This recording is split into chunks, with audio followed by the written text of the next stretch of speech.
بسم اللہ الرحمن الرحیم۔ سورہ نحل کی آیت نمبر 116 اور 117 میں اللہ وحدہ لا شریک جل جلالہ نے ارشاد فرمایا وَلَا تَقُولُوا لِمَا تَصِفُ أَلْسِنَتُكُمُ الْكَذِبَ هَذَا حَلَالٌ وَهَذَا حَرَامٌ لِتَفْتَرُوا عَلَى اللَّهِ الْكَذِبَ إِنَّ الَّذِينَ يَفْتَرُونَ عَلَى اللَّهِ الْكَذِبَ لَا يُفْلِحُونَ مَتَاعٌ قَلِيلٌ وَلَهُمْ عَذَابٌ أَلِيمٌ۔ فرمایا چونکہ تمہاری زبانیں جھوٹ سے متصف ہوتی ہیں، جھوٹ بول جاتی ہیں، تو تم یہ فیصلے نہ کرو کہ یہ چیز حلال ہے اور یہ حرام ہے، کہ یہ اللہ تعالیٰ کی ذات پر افتراء ہو جائے، جھوٹ باندھا جائے۔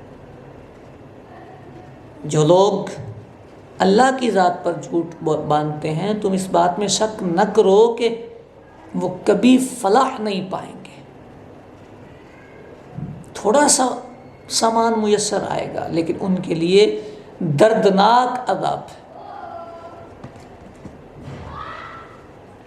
حلال اور حرام کا فیصلہ کرنا یہ شریعت مطہرہ کے اصول جاننے والوں کی ذمہ داری ہے،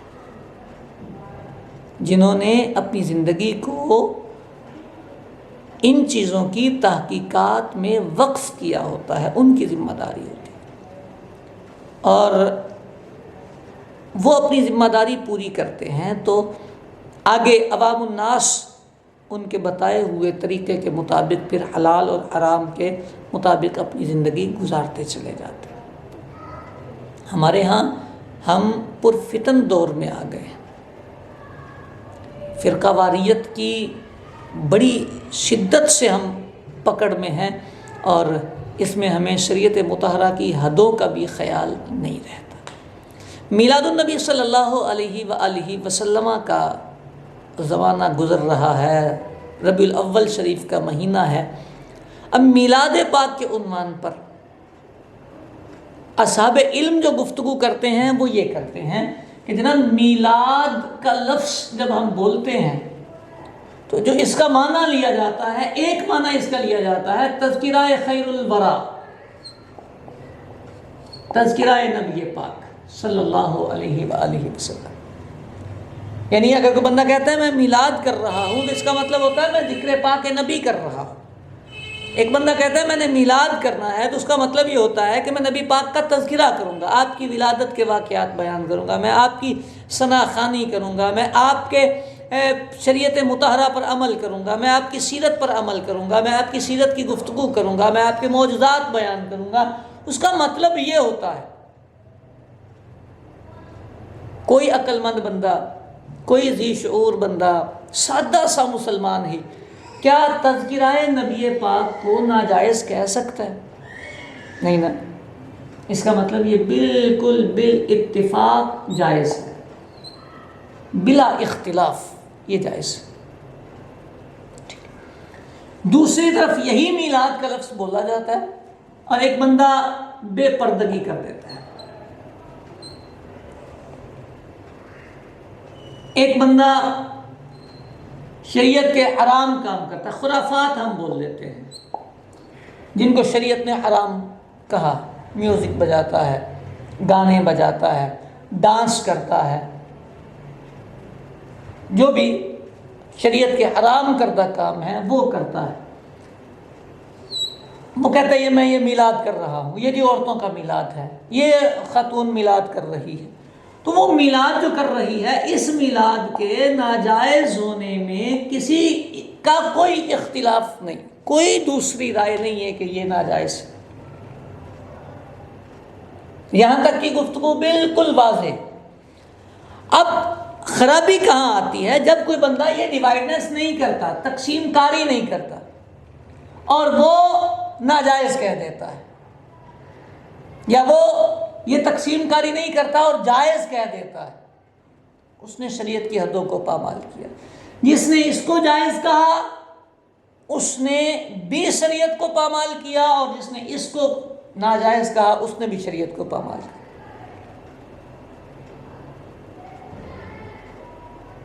کسی عام مسلمان کا بھی ضمیر کیسے اجازت دے سکتا؟ آپ کو یہ تقسیم کر کے ہی بتانا پڑے گا کہ جناب یہ والی چیزیں جائز ہیں اور یہ والی ناجائز ہیں۔ اس پر اگلا مرحلہ کیا ہوتا ہے، اگلا اسٹیپ کیا ہوتا ہے؟ جب ہم فرقہ وارانہ تسلط میں ہوتے ہیں نا، تسلب میں ہوتے ہیں، تو پھر ہمیں شریعت سے ہماری نظر ہٹ جاتی ہے۔ اب ایک بندہ ناجائز کہتا ہے اور وہ اس کو کہنا شروع کر دیتا ہے یہ میلاد ناجائز ہے۔ کیوں؟ کیونکہ ہمارے فرقے والے اس کو ناجائز کہتے ہیں، اور اوپر سے پخ یہ کہ اس پر دلیلیں بھی قائم کرنی شروع کر دیتا ہے بندہ کہ بھائی ناجائز ہے، یہ میلاد بھی ناجائز ہے، یعنی ذکر پاک نبی کرنا بھی ناجائز ہے۔ کیوں؟ کیونکہ جی 12 کو تو وصال ہوا تھا، تو بھائی وصال ہونے سے ذکر پاک تو نہیں رکے گا کہ ذکر پاک کو ہی روک لیں گے آپ؟ اچھا جی دن تو نہیں منانا چاہیے، دین تو نہیں متعین کرنا چاہیے، کیوں بھائی؟ کوئی پابندی نہیں شریعت کی طرف سے۔ جی خاص طریقے سے تو نہیں کرنا چاہیے، خاص ہو یا عام ہو، جب تک شریعت کی حد میں ہے تب تک اس کو کیسے کوئی ناجائز کہے گا؟ یہ سارے سوال صرف اور صرف پخ ہیں اس تقسیم کاری کو ڈیلیٹ کرنے کے۔ آپ نے یہاں سے اس لائن کو، اس ہدف کو توڑ دیا ہے، آپ مکس ہو گئے ہیں، لیکن مکس ہونے سے آپ کسی کا کچھ نہیں بگاڑیں گے، آپ کے اس جملے سے یا آپ کے اس رویے سے کسی کا کچھ نہیں جائے گا، آپ کے اپنے ایمان پر سوال قائم ہوگا۔ آپ نے کسی جائز کام کو ناجائز کیسے کہا ہے؟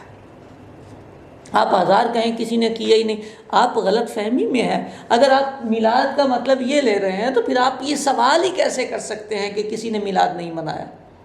کیا ذکر پاک نبی کسی نے نہیں کیا؟ کیا ہے۔ ہاں اب آپ بولیں گے ایسے نہیں کیا تو ویسے نہیں کیا، وہ جو ایسے والی بات ہے اگر اس دائرے میں آ جاتی ہے تو آپ اس کو ناجائز کہہ دیں، آپ اس کو ناجائز کہہ دیں۔ مجھے ایسے والی بات آپ کو نظر آ رہی ہے، اگر وہ اس کیٹیگری میں آتی ہے تو آپ ناجائز کہیں، لیکن اگر وہ اس کیٹیگری میں نہ آئے تو پھر آپ اسے کیسے ناجائز کہہ سکتے ہیں؟ یعنی بڑی موٹی سی میں مثال دیتا ہوں آپ کو کہ مسجد میں میلاد پاک کی محفل ہے، جلسہ ہے، بےہودگی اس میں نہیں ہے، کسی کو تکلیف اس میں نہیں دی جا رہی، ذکر پاک نبی کیا جا رہا ہے، ادب احترام سے کیا جا رہا ہے، آپ اس میلاد کے جلسے کو کیسے ناجائز کہہ دیں گے؟ آپ کے پاس کیا شریعت مطہرہ کا فارمولہ ہے؟ کیا کوئی ہمت آئی ہے آپ کے پاس کہ آپ نے شریعت پر یہ جرأت کر لی؟ بات سمجھنے والی ہے۔ امید ہے کہ بہت ساری چیزیں کلیئر ہو جائیں گی۔